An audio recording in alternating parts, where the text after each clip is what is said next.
नमस्कार, आप सभी का स्वागत है study with JR YouTube channel में। आज की इस वीडियो में हम अभिवृद्धि एवं विकास के सिद्धांत पढ़ेंगे और ये रिट साइकोलॉजी का लेक्चर नंबर 4 है। इससे पहले 3 लेक्चर्स अपलोड हो चुके हैं, जिसका लिंक आपको नीचे डिस्क्रिप्शन में मिल जाएगा। यदि आपने नहीं देखा है तो वहाँ से देख लीजिएगा। और जैसा कि आपको पता ही है कि हम रिट साइकोलॉजी का यूनिट वाइज सारे टॉपिक्स पढ़ रहे हैं। तो ये यूनिट फर्स्ट चल रही है अभी, और यूनिट फर्स्ट का ये पार्ट 3 है। पार्ट 1 और पार्ट 2 हम पढ़ चुके हैं, पार्ट 3 पढ़ रहे हैं। आज हम अभिवृद्धि और विकास के सिद्धांत पढ़ेंगे। इंग्लिश में बोलते हैं इसको principle of growth and development. और वीडियो शुरू करने से पहले यदि आपने अभी तक इस चैनल को सब्सक्राइब नहीं किया तो प्लीज़ सब्सक्राइब कर लीजिए। साथ ही बेल आइकन को भी प्रेस कर लीजिए ताकि आपको मेरी वीडियोस की नोटिफिकेशन मिल सके। चलिए शुरू करते हैं। तो देखिए, अभिवृद्धि एवं विकास के सिद्धांत। गैरिसन तथा अन्य के अनुसार ये क्या कहते हैं, जब बालक विकास की एक अवस्था से दूसरी में प्रवेश करता है तब हम उसमें कुछ परिवर्तन देखते हैं। अध्ययनों ने सिद्ध कर दिया है कि ये परिवर्तन निश्चित सिद्धांतों के अनुसार होते हैं और इन्हीं को क्या कहा जाता है, विकास के सिद्धांत कहा जाता है। तो आज हम यही पढ़ने वाले हैं, विकास के सिद्धांत। सबसे पहले है निरंतर विकास का सिद्धांत, जिसे बोला जाता है प्रिंसिपल ऑफ कंटिन्यूअस ग्रोथ। निरंतर विकास का सिद्धांत। इस सिद्धांत के अनुसार विकास की प्रक्रिया अविराम गति से निरंतर चलती रहती है। ये सिद्धांत क्या कहता है, देखिए नाम से पता चल रहा है, निरंतर विकास का सिद्धांत। तो इस सिद्धांत के अनुसार जो विकास की प्रक्रिया है ना, वो अविराम गति से, मतलब बिना रुके निरंतर चलती रहती है। और पर यह गति कभी तीव्र और कभी मंद होती है। मतलब चलती तो कंटिन्यूसली है, लेकिन जो इसकी गति होती है ना चलने की, तो वो तीव्र कभी तो ज़्यादा होगी कभी कम होगी। इस तरीके से तीव्र और कभी मंद होती है। उदाहरण देखें इसका, तो प्रथम 3 वर्षों में जो बालक होता है, बालक की विकास की प्रक्रिया कैसी होती है, प्रथम 3 वर्षों में बहुत तीव्र रहती है और उसके बाद क्या होता है, मंद पड़ जाती है। प्रारंभ के 3 वर्षों में जो बालक होता है ना, छोटा बच्चा, जो प्रारंभ में तो 3 वर्षों में उसकी जो विकास की प्रक्रिया बहुत तेज होती है, जल्दी जल्दी वो बड़ा होता है, जल्दी जल्दी ग्रोथ करता है, देखा है आपने। लेकिन उसके बाद मंद पड़ जाती है। इसी प्रकार शरीर के कुछ भागों का विकास तीव्र गति से और कुछ का मंद गति से होता है, पर विकास की प्रक्रिया चलती अवश्य रहती है। मतलब विकास की जो प्रक्रिया है ना, ये चलती रहती है, रुकती नहीं है, जिसके फलस्वरूप व्यक्ति में कोई आकस्मिक परिवर्तन नहीं होता। ऐसा नहीं कि कोई परिवर्तन अचानक से हो गया, नहीं, चलता रहता है वो परिवर्तन। कभी धीरे चलता है तो कभी तेज परिवर्तन होता है, ये होता है। स्किनर क्या कहते हैं, स्किनर के शब्दों में विकास प्रक्रियाओं की निरंतरता का सिद्धांत केवल इस तथ्य पर बल देता है कि व्यक्ति में कोई आकस्मिक परिवर्तन नहीं होता। मतलब कोई ऐसा नहीं कि अचानक से कोई परिवर्तन हो गया व्यक्ति में, ऐसा नहीं होता। तो ये कौन कह रहे हैं, स्किनर कह रहे हैं कि विकास प्रक्रियाओं की निरंतरता का सिद्धांत केवल इस तथ्य पर बल देता है कि व्यक्ति में कोई आकस्मिक परिवर्तन नहीं होता है। दूसरा देखिए, विकास की विभिन्न गति का सिद्धांत। दूसरा है विकास की विभिन्न गति का सिद्धांत। इंग्लिश में बोलेंगे हम इसको principle of different rate of growth. इसमें देखिए, डगलस एवं हॉलैंड ने सिद्धांत का स्पष्टीकरण करते हुए लिखा है। कौन कह रहे हैं, डगलस और हॉलैंड। डगलस और हॉलैंड क्या कह रहे हैं कि विभिन्न व्यक्तियों के विकास की गति में विभिन्नता होती है। विभिन्न व्यक्ति मतलब अलग अलग जो व्यक्ति होते हैं ना, उनके विकास की गति में भी विभिन्नता होती है, मतलब अलग अलग होती है उनकी विकास की गति। और यह विभिन्नता विकास के संपूर्ण काल में यथावत बनी रहती है। और यह जो विभिन्नता है ना, ये अलग अलग विकास होता है, ये उनके संपूर्ण काल में एज इट इज बनी रहती है। उदाहरण के लिए, जो व्यक्ति जन्म के समय लंबा होता है, आपने देखा है कोई व्यक्ति जन्म के समय लंबा होता है तो वह साधारणतः बड़ा होने पर भी लंबा होता है। और जो छोटा होता है ना, वह साधारणतः क्या होता है, छोटा ही रह जाता है। आपने देखा कई बच्चे ऐसे होते हैं छोटे, उनकी हाइट नहीं बढ़ पाती है, वो छोटे रह जाते हैं। तो बड़े होने के बाद भी क्या होता है कि उनकी हाइट ज़्यादा नहीं बढ़ पाती है। और कोई होते हैं ना बचपन से ही लंबे होते हैं, तो बड़े होने के बाद और लंबे हो जाते हैं। ये चीज़ होती है ना। तो ये है विकास की विभिन्न गति का सिद्धांत। विकास का क्रम एक समान हो सकता है इसमें, परंतु उसकी गति एक समान नहीं हो सकती। मतलब विकास का क्रम जो है ना, वो तो एक समान होगा, लेकिन गति एक समान नहीं हो सकती, क्योंकि विकास शैशवावस्था एवं किशोरावस्था में काफ़ी तीव्र होता है। जो अवस्थाएं होती हैं, आगे हम पढ़ेंगे शिशुअवस्था और किशोरावस्था। तो इसमें क्या होता है, विकास तीव्र गति से होता है, जबकि बाल्यावस्था में क्या होता है कि धीमी गति हो जाती है विकास की। तो ये थोड़ा सा अंतर होता है, बाकी जो विकास की गति विभिन्न व्यक्तियों में भिन्न भिन्न होती है। ठीक है, नेक्स्ट है विकास क्रम का सिद्धांत।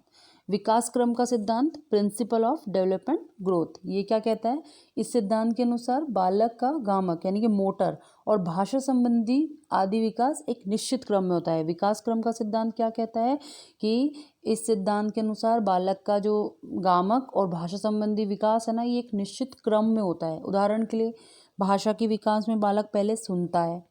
भाषा के विकास में बालक क्या होता है, सीधे ऐसा थोड़ी ना होता है पैदा होते ही वो बोलने लग जाता है, नहीं बोलता ना। सबसे पहले बालक जो होता है वो क्या करता है, सुनता है, फिर बोलता है, फिर पढ़ता है और उसके बाद लिखता है। तो इस क्रम को संक्षेप में क्या कहा जाता है, LSRW।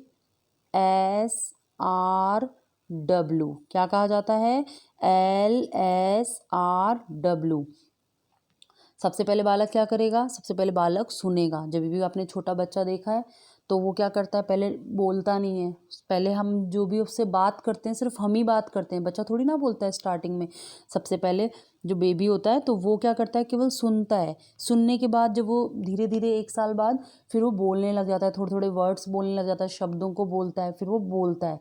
उसके बाद क्या करेगा, वो पढ़ता है और उसके बाद वो लिखता है। ठीक है, तो इस क्रम को क्या नाम दिया गया, LSRW। इसके बाद देखिए विकास दिशा का सिद्धांत, प्रिंसिपल ऑफ डेवलपमेंट डायरेक्शन। विकास दिशा का सिद्धांत, इस सिद्धांत के अनुसार बालक का विकास सिर से पैर की दिशा में होता है। ये सिद्धांत क्या कहता है, जो बालक है ना, इसका जो बालक का विकास है वो सिर से पैर की दिशा में होता है। यह सिद्धांत विकास की एक दिशा को निश्चित करता है। मनोवैज्ञानिकों ने इस सिद्धांत को मस्तकोन्मुख कहा है, क्योंकि सर्वप्रथम बालक के सिर का विकास होता है। सबसे पहले किसका विकास होता है, बालक के सिर का विकास होता है, उसके बाद उसके धड़ का विकास होता है। तो सबसे पहले सिर का विकास होता है बालक के, है ना। तो इसको क्या कहा गया है मनोवैज्ञानिकों ने, इस सिद्धांत को मस्तकोन्मुखी, है ना, क्योंकि सर्वप्रथम बालक के सिर का विकास होता है, फिर धड़ का, उसके बाद हाथ पैरों का होता है। और कुप्पुस्वामी क्या कहते हैं, कुप्पुस्वामी अपने जीवन के प्रथम सप्ताह में बालक केवल अपने सिर को उठा पाता है। आपने देखा होगा छोटा बेबी, तो वो क्या करता है, जो बालक होता है अपने जीवन के प्रथम सप्ताह में केवल अपने सिर को उठा पाता है, और पहले 3 माह में वह अपने नेत्रों की गति पर नियंत्रण करना सीख जाता है। 6 माह में वह अपने हाथों की गतियों पर अधिकार कर लेता है।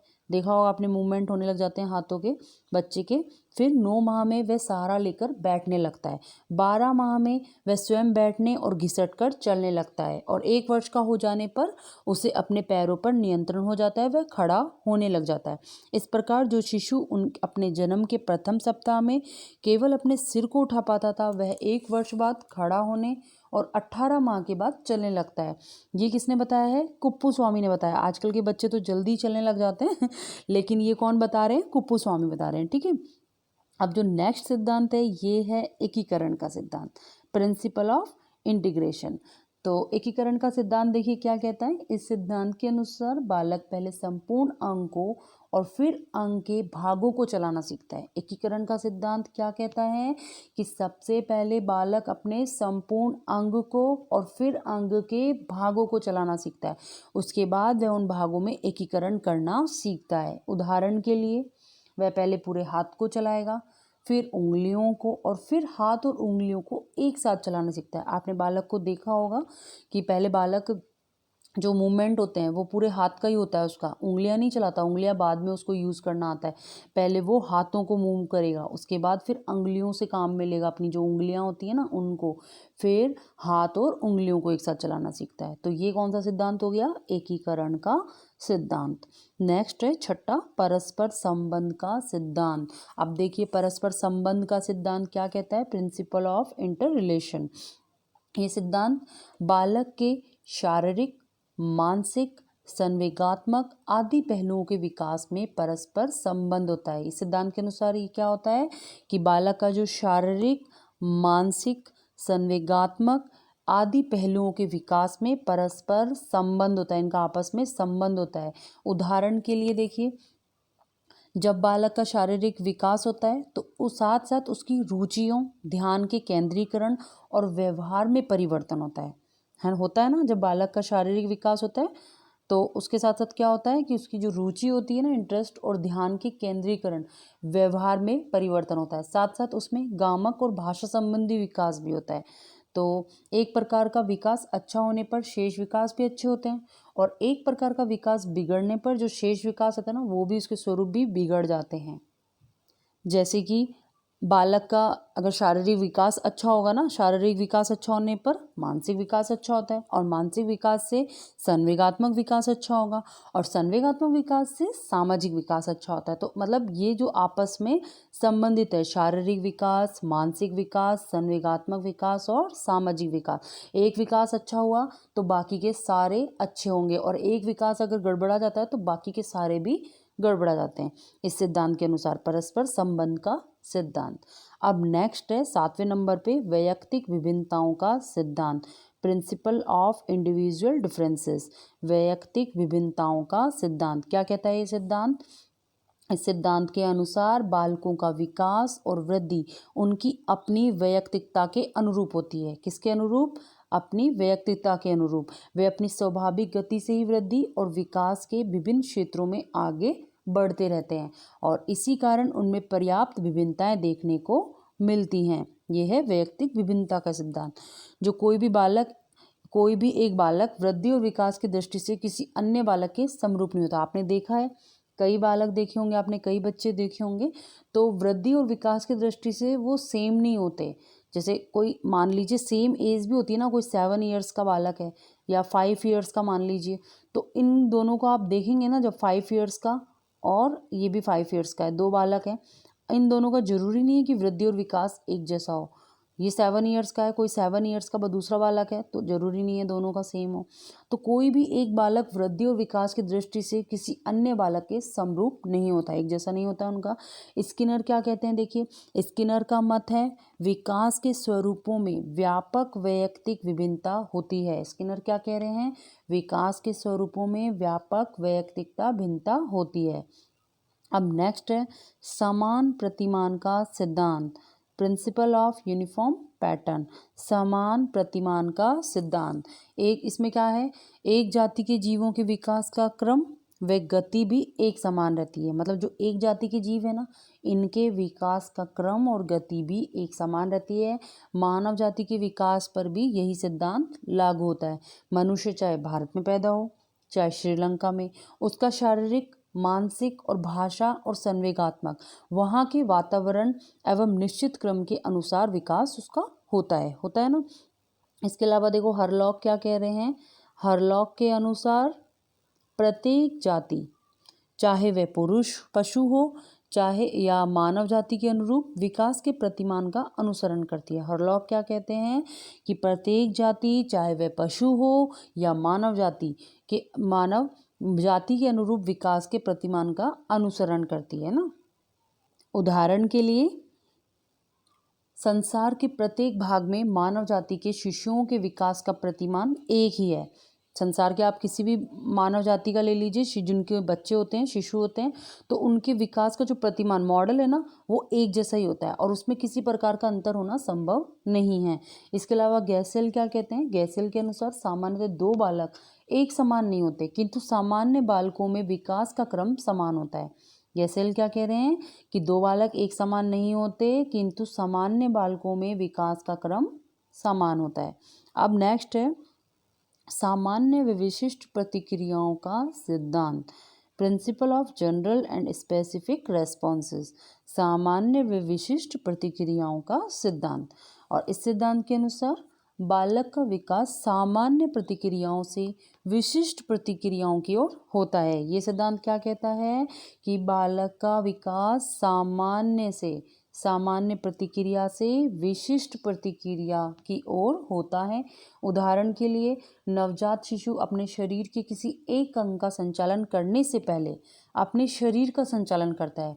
मतलब जो नवजात शिशु होता है ना, बच्चा होता है ना छोटा, उसको अपने पर्टिकुलर जो अंग है ना शरीर का, वो उसको चलाना नहीं आता। वो पूरे मतलब स्टार्टिंग में वो अपने शरीर के किसी एक अंग का संचालन नहीं कर सकता, एक अंग को मूवमेंट नहीं करेगा। वो क्या करेगा, अपने पूरे शरीर का संचालन करता है और किसी विशेष वस्तु की ओर इशारा करने से पहले अपने हाथों को सामान्य रूप से चलाता है। जब वो किसी मतलब कोई चीज़ उसे चाहिए तो वो पहले उंगली करना नहीं सीखेगा, पहले उसकी तरफ क्या करेगा, हाथ करेगा, उसके बाद उसे उंगलियों का इनका ज्ञान होगा।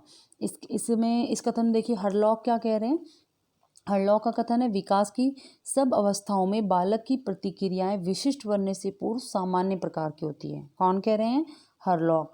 और इस सिद्धांत के अनुसार विकास की प्रक्रिया में बालक पहले सामान्य क्रियाएं करता है, बाद में विशेष क्रियाएं करता है। क्या है सामान्य विशिष्ट प्रतिक्रिया का सिद्धांत? इसमें बालक विकास की प्रक्रिया में बालक पहले सामान्य क्रियाएं करता है और बाद में विशेष क्रियाएं करता है। बच्चा पहले करवट लेता है, बैठता है, घुटनों के बल चलता है, खड़ा होता है और फिर चलना सीखता है। ठीक है, तो ये क्रम हो गया इसमें सामान्य से विशिष्ट की ओर। नेक्स्ट जो सिद्धांत है ये है वंशानुक्रम व वातावरण की अंत्यक्रिया का सिद्धांत।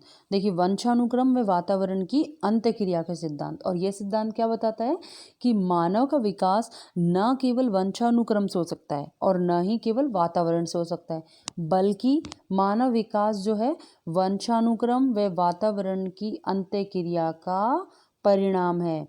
मानव विकास क्या है, वंशानुक्रम और वातावरण की क्रिया का अंत्यक्रिया का परिणाम होता है। ठीक है, इसके बाद है चक्राकार प्रगति का सिद्धांत। अब देखिए इस सिद्धांत के अनुसार विकास जो है रेखीय गति स्थिर दर से ना होकर चक्राकार ढंग से होता है। किस ढंग से होता है, चक्राकार ढंग से। दूसरे शब्दों में विकास प्रक्रिया के दौरान बीच बीच में ऐसे अवसर आते हैं जबकि किसी क्षेत्र विशेष में विकास की पूर्व अर्जित स्थिति का समायोजन करने के लिए उस क्षेत्र की विकास प्रक्रिया लगभग विराम की स्थिति में आ जाती है और कुछ अवधि के उपरांत उस क्षेत्र में विकास की गति फिर बढ़ जाती है। ये क्या हो गया, चक्राकार प्रगति का सिद्धांत। इसके अलावा देखिए परिमार्जितता का सिद्धांत। परिमार्जितता का सिद्धांत क्या कहता है, इस सिद्धांत के अनुसार विकास की दिशा तथा गति में परिमार्जन किया जा सकता है। परिमार्जितता का सिद्धांत क्या कहता है कि इस सिद्धांत के अनुसार विकास की दिशा तथा गति में क्या किया जा सकता है, परिमार्जन, अर्थात विकास को वांछित दिशा एवं गति प्रदान की जा सकती है। अर्थात विकास को वांछित दिशा और गति प्रदान की जा सकती है। और यह सिद्धांत दृष्टिकोण से महत्वपूर्ण है, शैक्षिक दृष्टिकोण से। कौन से दृष्टिकोण से, शैक्षिक दृष्टिकोण से। शिक्षा प्रक्रिया के द्वारा बालक के विकास को वांछित दिशा में तीव्र गति से अग्रसर करवाया जा सकता है। किसके द्वारा, शिक्षा प्रक्रिया के द्वारा। शिक्षा प्रक्रिया के द्वारा बालक के विकास को वांछित दिशा में तीव्र गति से अग्रसर करवाया जा सकता है। तो ये हो गया परिमार्जितता का सिद्धांत। तो आज हमने ये कंप्लीट जो 12 सिद्धांत देख लिए हैं, अभिवृद्धि और विकास के सिद्धांत। नेक्स्ट जो वीडियो आएगा उसमें हम वृद्धि और विकास को प्रभावित करने वाले तत्वों के बारे में पढ़ेंगे। और आज के वीडियो में इतना ही। वीडियो अच्छी लगी, जरा सी भी आपके लिए हेल्पफुल हुई तो प्लीज़ वीडियो को लाइक कर दीजिए और अपने मित्रों के साथ शेयर भी कर दीजिए। धन्यवाद।